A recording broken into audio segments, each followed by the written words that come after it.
MINUSMA. Un contingent togolais de nouveau attaqué. Ce lundi 24 janvier 2022, le contingent togolais de la mission multidimensionnelle intégrée des Nations Unies pour la stabilisation au Mali, MINUSMA, a, à nouveau, été victime d'une attaque, après celle de décembre dernier, dans la région de Mopti, non loin de la localité de Bandiagara. Cette nouvelle attaque qui a ciblé le contingent togolais s'est produite à une trentaine de kilomètres de Sévaré, a-t-on appris. C'est Olivier Salgado, chef adjoint de la communication et porte-parole de l'ONU qui a publié l'information sur son compte Twitter. Le véhicule blindé des soldats togolais a heurté un engin piégé sur l'axe Sévaré-Kona.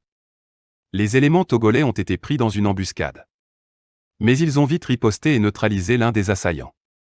Cette nouvelle attaque n'a fait ni dégâts ni victimes, malgré la complexité de l'attaque de ce lundi à laquelle a fait face le contingent togolais. Ainsi, le contingent togolais a mené une riposte énergique permettant de neutraliser l'un des assaillants. Le Togo reste engagé pour la paix au Mali.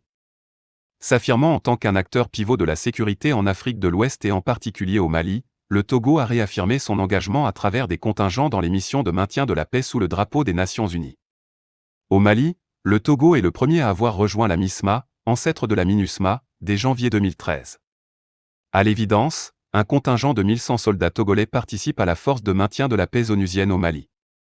Aussi, le chef des armées a réitéré l'engagement du Togo et est déterminé à prendre toutes ses responsabilités pour faire face à toutes les menaces régionales. C'est dans cette optique que le gouvernement du Togo a engagé la modernisation de son armée. Malgré sa dette, le Togo y consacrera 720 milliards de francs CFA entre 2021 et 2025 au terme de la loi de programmation militaire.